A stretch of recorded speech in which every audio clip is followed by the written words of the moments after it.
Allahumma salli ala Muhammad wa ali Muhammad al-Aima wal-Mahdiyin wa sallim taslima. Allahumma salli ala Muhammad wa ali Muhammad al-Aima wal-Mahdiyin wa sallim taslima.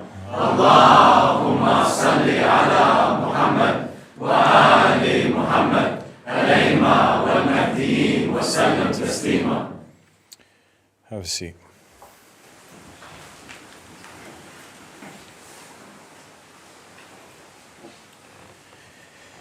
In the name of Allah, the One, the Conqueror. And may Allah send His prayers and blessings upon Muhammad and the family of Muhammad, the Imams and the Mahdis. Allah said, "And when the word is fulfilled against them, we shall produce from the earth a beast to face them. He will speak to them, for that mankind did not believe with assurance in our signs." They say, "Why doesn't this Mahdi speak to us in Arabic?" The Prophet was an Arab. The Prophet Muhammad ﷺ was an Arab. But before being an Arab, he is a Muslim. And so he speaks to the Muslims. And you, O Arabs, most of you are not Muslim. Allah subhanahu wa ta'ala said, "Had we revealed it to a non-Arab who would then recite it to the deniers in fluent Arabic, still they would not have believed in it." They say, "Why is he reading off of a paper? If he is a messenger, he must be fluent and eloquent in his speech." Moses was a messenger who was unable to speak fluently and eloquently. And he said in the Quran, "O my Lord, open for me my chest and ease my task for me and loosen the knot from my tongue that they understand my speech." So what does eloquent speech have to do with the validity of the message or truthfulness of the messenger? Had it been so, then Moses would have been denied because of his speech impediment. They say, "Why is the Mahdi appearing in the UK with a bunch of foreigners?" My forefathers, Muhammad sallallahu alaihi wasallam and Ali alayhi salam, and the Imams alayhim salam had already clarified my matter and made it known, and your scholars know me better than their right hand. The family of the Prophet sallallahu alaihi wasallam said, "With the Qaim from the Arabs are very few." And they said, "Come to him, even if you must crawl over ice." And ice and snow does not exist very much in the Middle East. And they said, peace be upon them, his companions, the sons of the non-Arabs, teach the Arabs the Quran how it actually came down. And they said, alayhim salam, nothing remains between the Qaim and the Arabs except for the sword. Did they want me to appear in the Arab lands so that they could murder me or imprison me, as they did to my forefathers? I tell you, Muhammad sallallahu alaihi wasallam and Ali alayhi salam and Fatima al-Zahra alayhi salam and Al-Hasan and Al-Hussein alayhum salam are innocent of you all, except for those who kept their oath and believed in the supremacy of Allah. Through the election of your own rulers and your tolerance of false kings and leaders and man-made laws, and through the rejection of the divinely appointed imams from the family of Muhammad alayhi salam, and through the rejection of God Almighty's laws, you have strayed far from Islam, from true Christianity, and from true Judaism. And as the Prophet Muhammad ﷺ said, as you shall be, there shall be appointed over you. And as such, Allah subhanahu wa ta'ala has said, And as such, we make some of the oppressors rulers over others by that which they earned.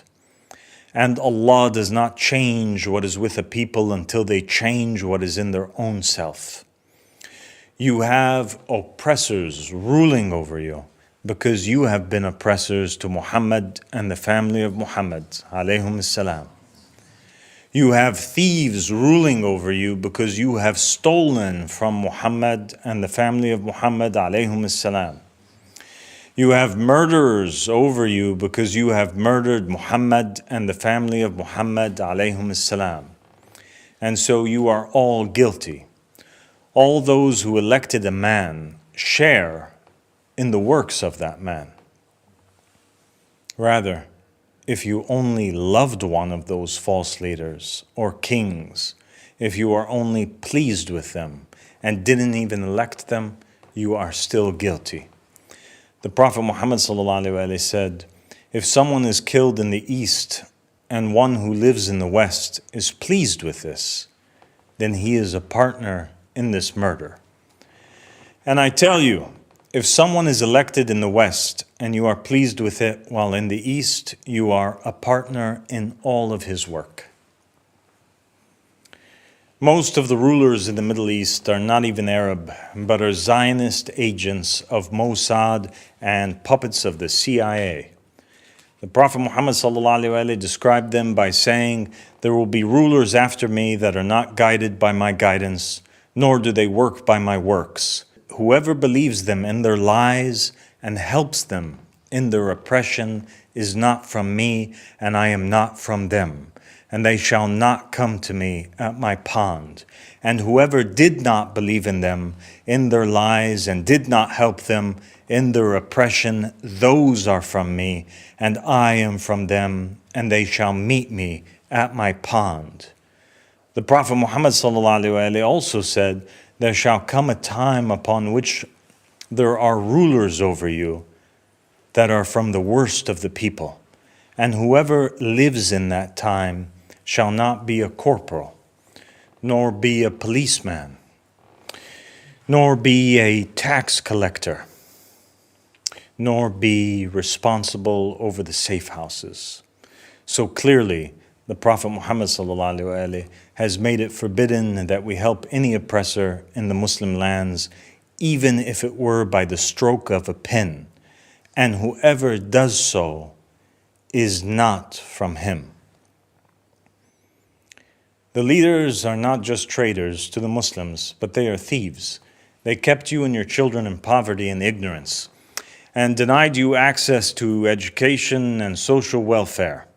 They stole from the populations that believe in and love the Prophet Muhammad ﷺ and his family alayhum salam. And they gave it to their non-believing friends and relatives and associates and children. They divided the wealth of the Muslims as a cake is divided. The Prophet Muhammad ﷺ said, anytime you see a poor person in need, then know that someone has taken his share in sustenance. Indeed, those appointed over you and the rich people who benefited from these regimes are the criminals responsible for you not having. They stole your sustenance and your share and made you believe that it was theirs. They took what Allah subhanahu wa ta'ala had allotted for you and claimed it was their sustenance and their portion. They stole and lied and cheated and usurped what Allah subhanahu wa ta'ala had assigned to you and your children and your neighbor's children. The Muslim only takes his share of this world, and his share is his need. Anything above his need belongs to someone else. You need a house, and every Muslim is entitled to one, free of charge, in the state of Muhammad and the family of Muhammad alayhi salam. There are enough houses to house every single Muslim man, woman, and child, but the oppressors have control of it. Every Muslim is entitled to a vehicle, a mode of transport. But while you pile up in microbuses and walk on foot, some so-called Muslim leaders are spending millions of dollars on car plates, and some families own hundreds of vehicles for their own selves. Every Muslim is entitled to equal education and health care and a dignified salary that can feed him and his household and allow them to spend a life getting close to Allah subhanahu wa ta'ala. But instead, they enslave you and they tax you and they treat you harsher than Pharaoh la'natullah alayh treated the Israelites. By Allah, Nimrod and Pharaoh were more merciful with their people than some of the tyrants ruling over you today. My grandfather, the Prince of the Believers, Ali alayhi salam, when he ruled over you said, I have come to you wearing this shirt of mine. If I leave wearing another, then call me a traitor.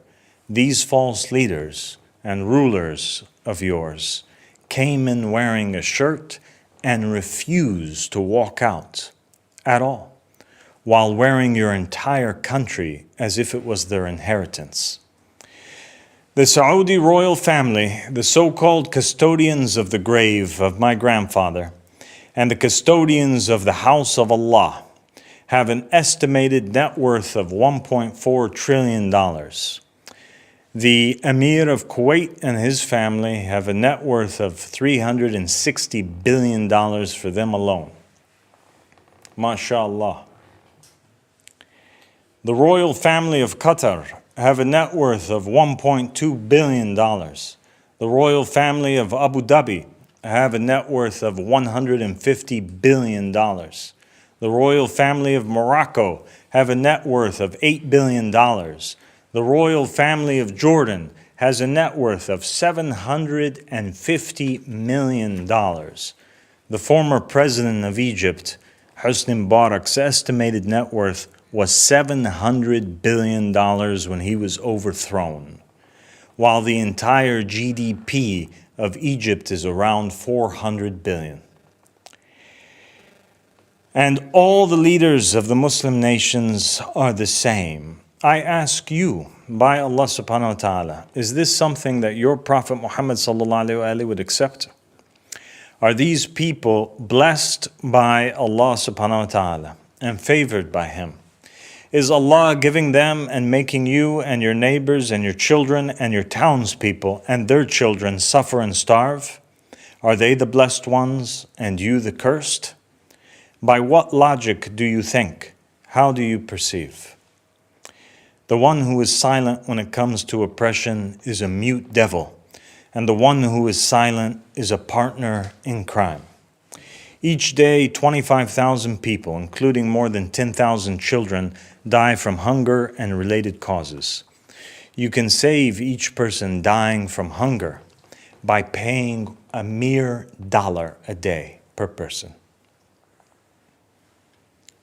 That's 25,000 lives that could be saved every single day for $25,000. Yet these hypocrite leaders do nothing, but they claim to be the custodians of the Kaaba. The wealth of the Saudi royal family alone could feed 25,000 people a day for 153 years. What good is a Kaaba and a religion of mercy when you let people die and don't treat them as you would want to be treated? What good is a holy sanctuary when the Muslim refugees of the world cannot take refuge in it? Instead, you see the Muslims scattered and battered all over the world, seeking asylum in the lands of the Christians and the atheists. These so-called Muslim rulers are the enemies of Rasulullah sallallahu alaihi wasallam. And I'm here to announce that upon them all is the curse of Allah and His Messenger. The curse of Allah subhanahu wa ta'ala is upon King Salman, Muhammad ibn Salman, and all those who support them. The curse of Allah subhanahu wa ta'ala is upon the King of Bahrain, his government, and all those who support them. The curse of Allah subhanahu wa ta'ala is upon the government of Comoros and all those who support them. The curse of Allah subhanahu wa ta'ala is upon the government of Djibouti and all those who support them. The curse of Allah subhanahu wa ta'ala is upon Abdel Fattah al-Sisi of Egypt, his government, and all those who support him. The curse of Allah subhanahu wa ta'ala is upon Abdul Latif Rashid and Muhammad al-Sudani and the entire government of Iraq and all those who support them.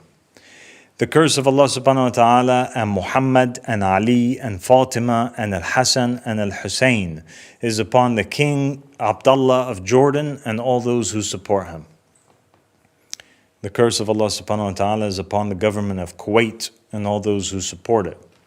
The curse of Allah subhanahu wa ta'ala is upon the government of Lebanon and all those who support it. The curse of Allah subhanahu wa ta'ala is upon Ayatollah Khamenei of Iran and all those who support him.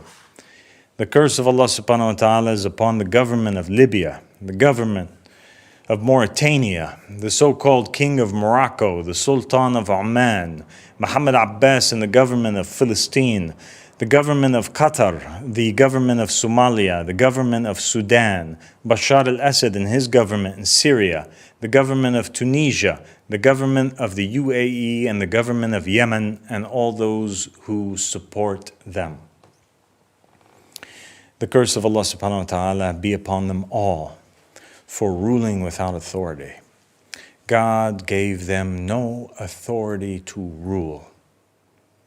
These are the enemies of Allah and His Messenger and the enemies of the Muslims. These are the reasons for your poverty, ignorance, your suffering, and your torment. These sons of Iblis and Cain, lanatullah alayhim.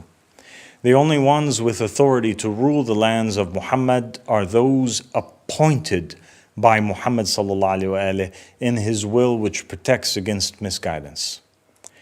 I am telling you, my brothers and sisters, in the Muhammadan state, no Muslim would eat unless all Muslims are eating. No Muslim would have more or less than any other Muslim under the government of Muhammad sallallahu alaihi wasallam. Not only that, but no Christian nor Jew, nor no Buddhist nor Hindu, atheist or agnostic human being living in the lands of Muhammad and the family of Muhammad would have anything less than anyone else. They would enjoy the same rights and same things as all Muslims should and would have in the Muhammadan state. For Muhammad sallallahu alaihi wasallam was brought as a mercy to mankind, and humanity comes before religion. As for the media and the people out there, let them mock me and let them accuse me. They fear me because I fear no one but Allah subhanahu wa ta'ala. And whoever fears none but Allah, Allah makes everyone fear them. They fear me because they fear for their filthy material world, and they fear the truth. They fear their populations, the people whom they oppress, because they know they are guilty, and they fear their uprising. They will mock me and accuse me of being a foreign agent, but as Allah is a witness over you and I, it is not I that is an agent. Rather, it is your leaders, whom are all agents, and who have sold you out. As for me, I am Abdullah, who has nothing except for my yaqeen, my certitude, that if I face the mountains, I can crumble it. And I have nothing but the will from my grandfather, Rasulullah sallallahu alaihi wasallam, Muhammad, the best of creation, who mentioned me by name, and nothing but my flag, which my allegiance is to, and that is the flag of the supremacy of Allah. What can they accuse me of that they haven't accused the prophets and the messengers of? They accused Joseph of adultery. They accused Moses of murder. They accused Jesus of blasphemy. They accused Muhammad of madness. So accuse me of adultery and murder. Accuse me of blasphemy and fraud. Accuse me of everything that your heart desires. I too accuse the Arab leaders of murdering their own people and fornicating with the enemy and blaspheming against God and His messenger. And I accuse them of treachery to their countries and to their peoples. You sold out your people and your religion and your God. They will say that I am misguided, because the Arab leaders will instigate them to issue fatwas against me and cursed me on the members, on the platforms of my grandfather Rasulullah sallallahu alaihi wasallam. They had already cursed Ali ibn Abi Talib alayhi salam from the same members of Rasulullah for 70 years. So why does it matter? And what more to expect from the scholars of the end times? People, I advise you with the advice of my father, Imam Ahmad al-Hasan al-Yamani alayhi salam. Ask the family of Muhammad about the scholars of the end times before you ask the scholars of the end times about the family of Muhammad alayhi salam. The family of Muhammad alayhi salam have said the scholars of the end times are the worst of the scholars under the sky. And they said their jurisprudence are traitors. And they said the scholars of the end times are more dangerous for our ummah than the army of Yazid, and in another tradition, more dangerous than the Dajjal.